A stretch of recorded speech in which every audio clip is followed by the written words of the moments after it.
Now, it's been a while since I've done a video log of my patch. We're now at the very start of September and we're having a bit of an Indian summer.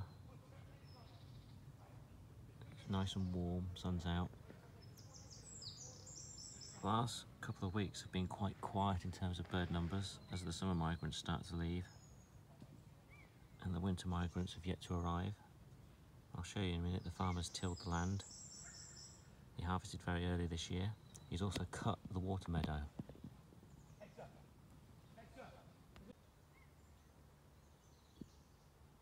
As you can see, the water is actually quite clear. I know water pollution is quite topical at the moment, with the river trusts talking about polluted water. I think there is elements of pollution in the Avon. But if you look here, the water's quite clear. There's plenty of life. You can probably see, if I move around a bit, maybe you can see some of the there you are, pond skaters, water striders. There's lots of them here in this quiet corner of the river. Lots of vegetation in the water.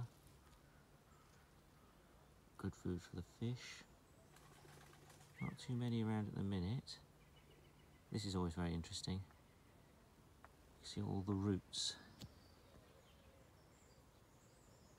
coming out the willow into the water.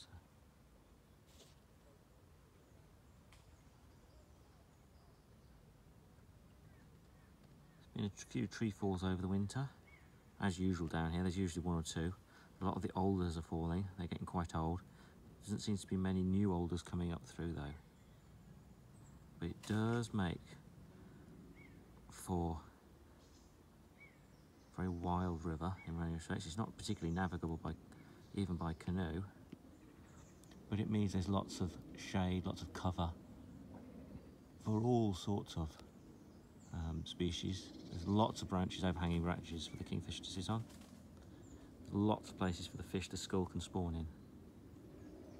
You might be able to hear over the audio, there is a buzzard up there today, enjoying the thermals.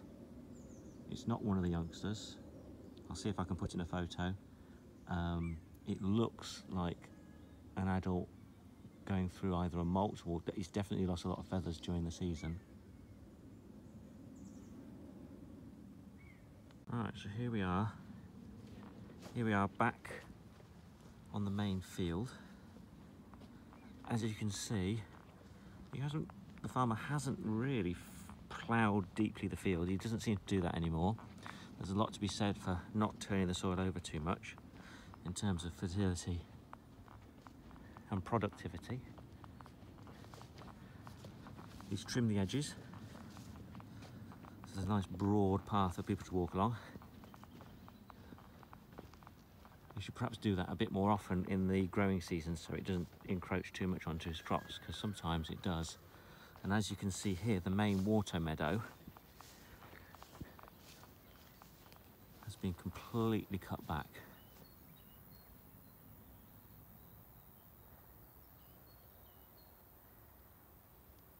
Now it does look a bit stark and a bit like a bit of devastation, but it can be really good for wildlife in terms of particularly the butterfly species. Now unfortunately, they've obviously lost their habitat now, and I've seen no hawker dragonflies about, which usually at this time of year you would. But he cut it like this last year, and the number of ringlets and gatekeepers, large skippers, increased this season. So this type of management will increase those grassland specialist species. It was starting to dominate with mostly nettles. I think he could have done with probably leaving it another year. And it'll be interesting to see whether the gatekeepers and ringlets, meadow browns, all those sort, do well again next year. Right, I'm now on my patch, which as you can see is a lot more overgrown. I've just changed out the memory card in hedge cam. As you can see, the nettles are all still very large. So we've got a lot of false activations when the wind blows them. But we've got some nice shots of some of the deer coming through, and foxes. Very few badgers again this year. I think the set's smaller than it used to be.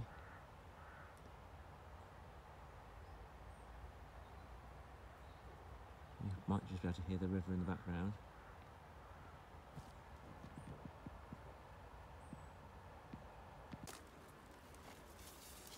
Right, let's walk and talk a little bit, see if that works. So this is the beech tree, where the camera used to be until it was stolen.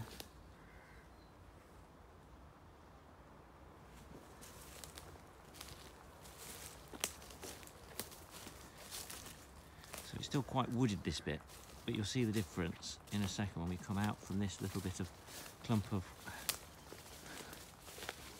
willows and beech.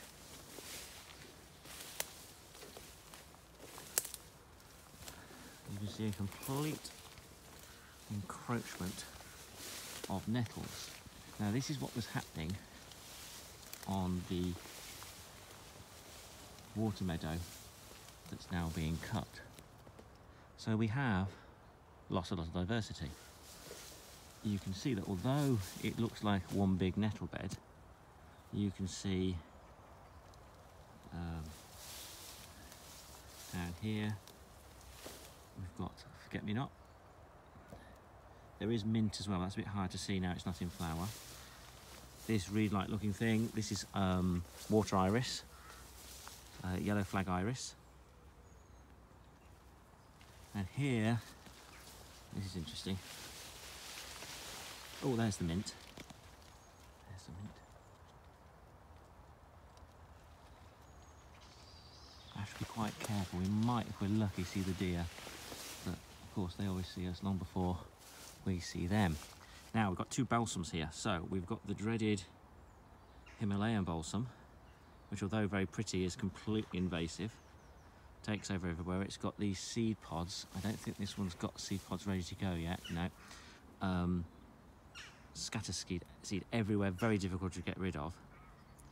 As it suggests, Himalayan comes from India, northern India, brought over, escaped, and is now everywhere along riverbanks.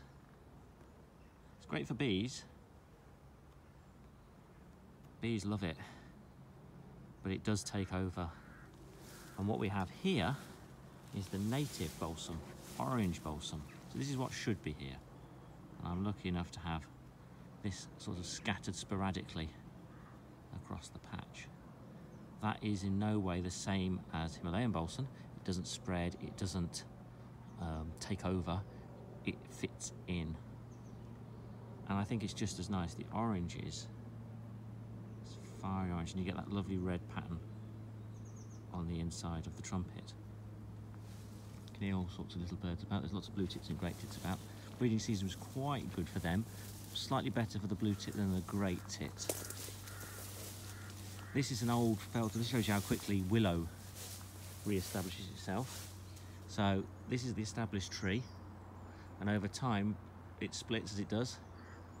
There's a branch there, and then it just sprouts up. And this is in the space of what, probably 10 years, possibly less, and it's suddenly got a little thicket of willow.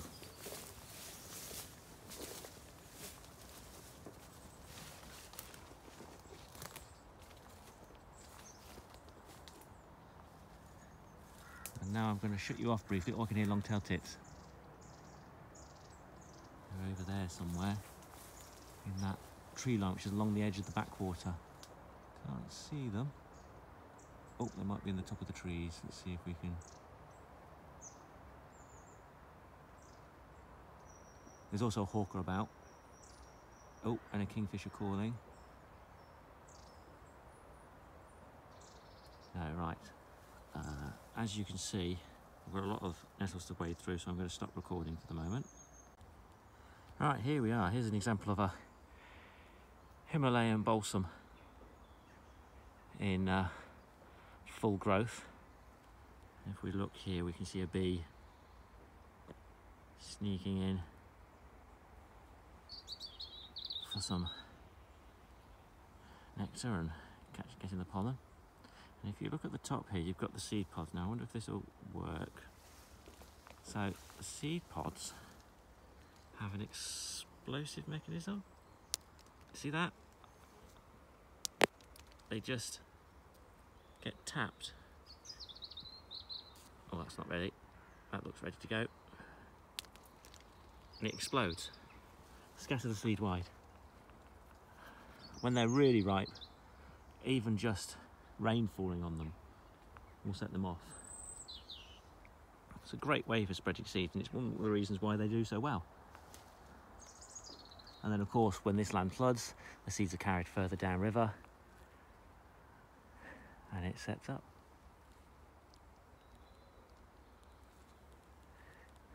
There's something moving about in the hedgerow there. It might be one of the foxes. It's probably one of the muntjacks.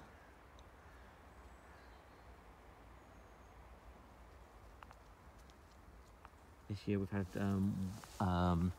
there's a couple of large males. There's also a mother with a young, which is looking, you know, relatively big this time. It's nearly the same size, and she's almost in season again now that there's a lot of she's getting a lot of attention from the males, even though she's still got the youngster with her. Roe deer wise, they've done well again.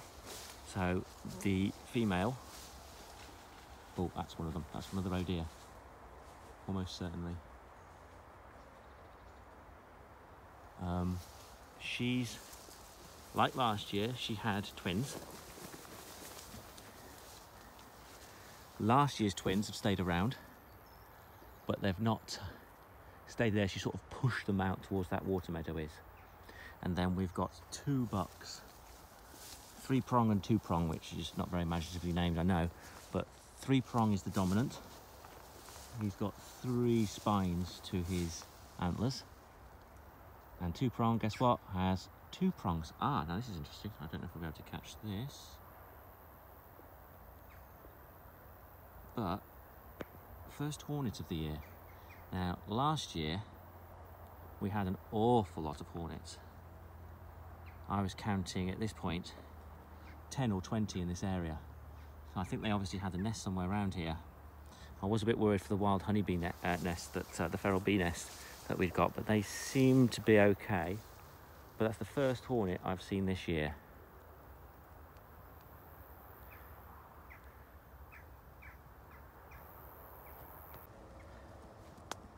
So here we've got a massive bed of Himalayan balsam.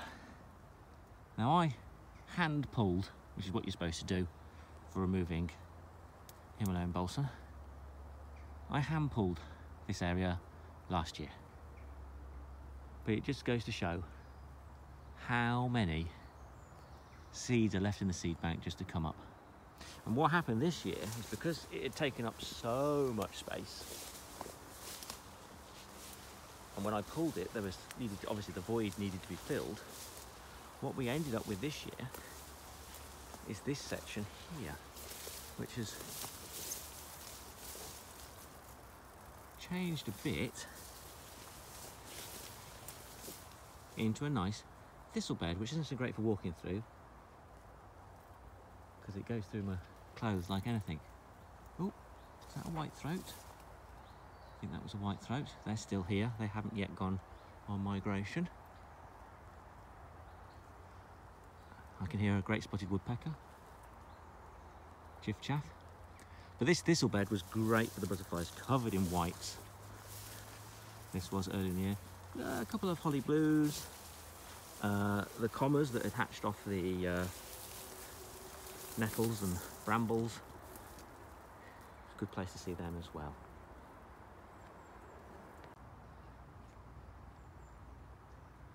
Right, here we are at, well, I call it Ottercam area. This is on the backwater to the river. Got the old fallen tree. Now, otter haven't been as dominant a species as they have been in the past. It's definitely part of their territory. They come along and they do mark,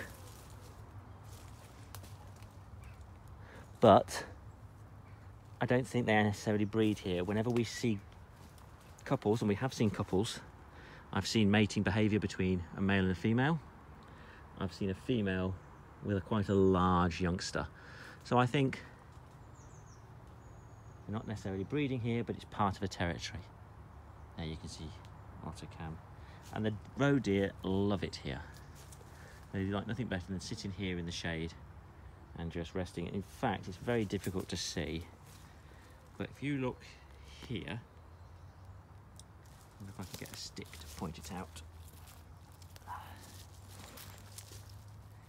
There's an area of flattened ground here.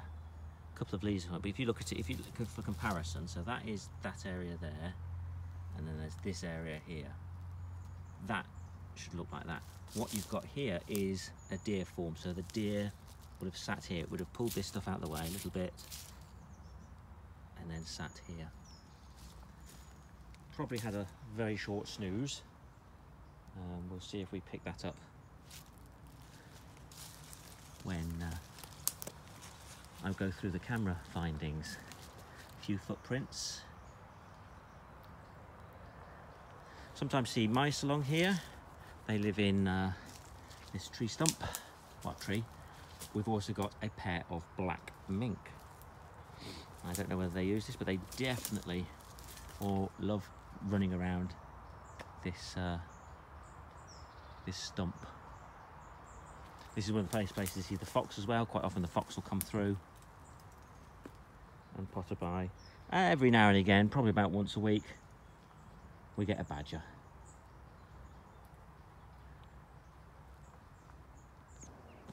Oh dear. Okay, I wondered if this was going to happen. So, recently, I've had my patch of land extended. This is the fence I originally had to... Oh, there's the hornet again.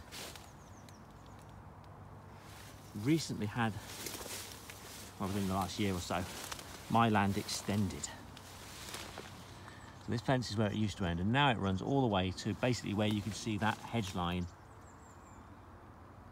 there, ending. And I spent quite a bit of time in February planting a row of trees. I don't think he's mowed round those trees. To be fair, I don't think he would have been able to see those trees through the vegetation. So there we go.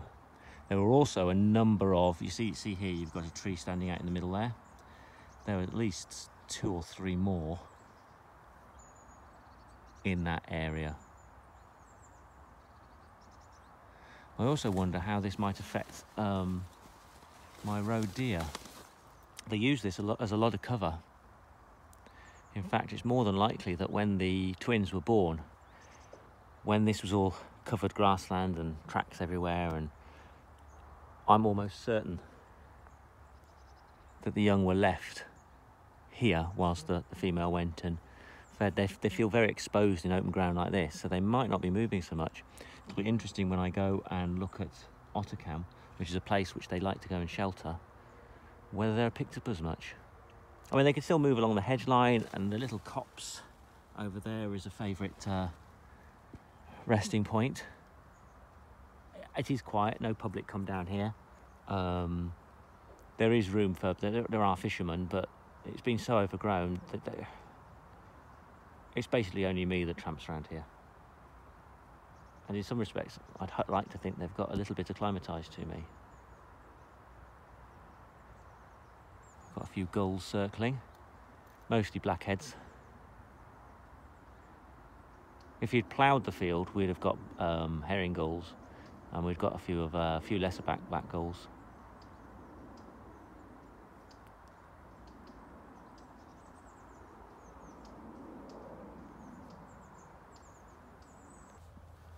Okay, This is a little bit sad. Never seen one of these in the wild, alive. And unfortunately what we've got here is we've possibly got a casualty from the mowing. So we've got a mole. If you look here, look, you can see the claws. Let's just pull him round. There we go. Isn't it beautiful? Poor little thing. Very sensitive nose, lots of bristles for detecting things, huge spade-like hands, and clawed feet. They come out at the end of the season to move off for new territories and things. Sadly, this is one that won't be. And this is what happens. This is the unseen bit of this type of management. This whole meadow would have been full of not just moles, there'd have been bank voles, field voles. Along the edges you've got wood mice. Now many of those will run and be okay, but some, like that poor little mole, just won't make it. You've also got to remember that last week when I was down here, this whole area was alive with grasshoppers and crickets. I can't hear any of them now. There's a couple in the hedge line. So, understanding how to manage wildlife is a complex thing. As I was saying earlier, mowing like this might well actually regenerate the vegetation. You obviously want, there's a lot of brambles here, so it's going to take back the bramble incursion. It's going to take back the nettle incursion and allow some of the flowering plants, purple loosestrife and meadow sweet, some of the other wet grassland species, to come up. That in turn is really good for the butterflies. But there's a cost to doing that, and wildlife management is sometimes a balance between this. I'm not saying that the farmer who looks after this land did anything wrong. This is part of his annual cycle. I don't know whether he'll have there's very little material left, so I do wonder if he's baled it for feed, although I'd say that's a little bit risky, because there was not much. There was the odd ragwort plant, which is poisonous to livestock, but he might have been okay. On the plus side, it makes it a lot easier for me walking.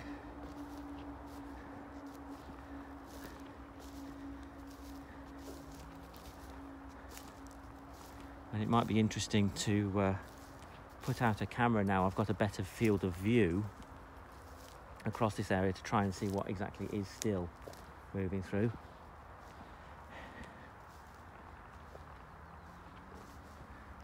It's not looking good from the trees. I can't see anything that looks like one of the trees I planted.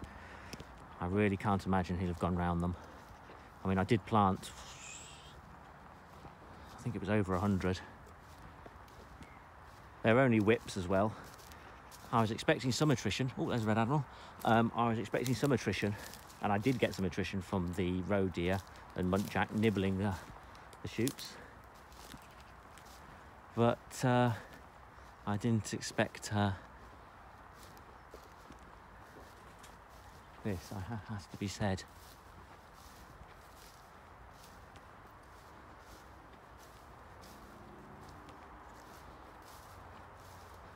I'm not sure whether it'll be worth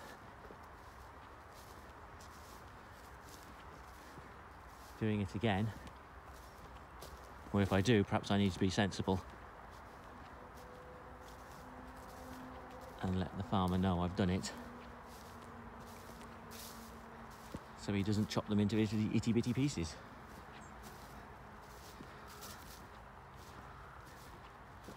So basically my new patch ends in line with that bit of willow. In fact, you can probably see a bit of divide. In fact, you can. So you can see where this was bramble, and about here you see a change in the colour of the land. You've got bramble and nettle on this side, and then you've got grass and nettle on this side. And this was the line where I planted the trees. Yeah, not a sausage.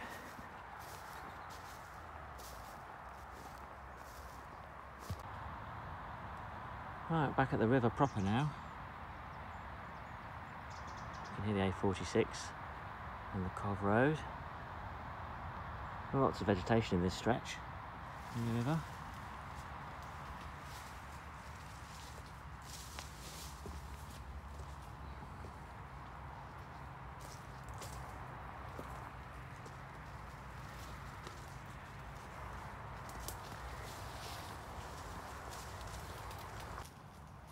As always, I'm never recording when it's required. Just missed the 2 roe deer. They were sat under here and they've just bolted in this direction. Got to be careful, I don't want to frighten them out onto the pathway. I want to give them the opportunity to cross back into cover.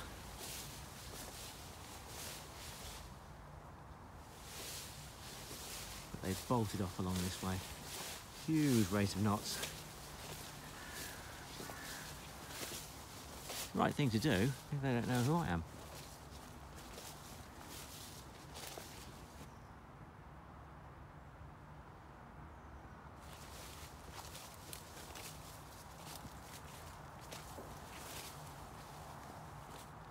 Pigeon. Pigeons. You see how camouflaged they are? They could be anywhere here. I've had it where I've walked no more than 4 or 5 metres from them. And it's only because they've panicked at the last minute and bolted that I would have seen them at all. When they hunker down, speckled wood, no chance of seeing them. It's just there. Sometimes their panic gets the better of them. And off they go.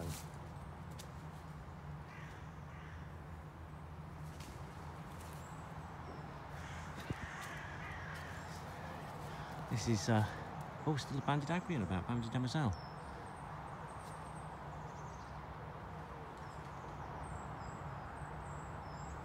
In these trees here, the sparrowhawks bred again this year. Couldn't ever actually find the nest, but there are at least 2 young hopping around screaming for food earlier in the season.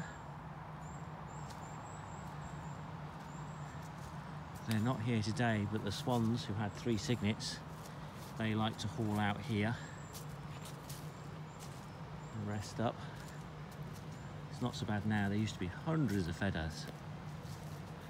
This area is covered in white feathers. There's still a few bits. This bit of the river is looked after by a fishing association, so they manage it well. Sometimes they pull things out of the river, like beer bottles and a wooden statue of Ganesh. Yeah, so that's what we have down here now. Protection offered by Ganesh. And that's about it.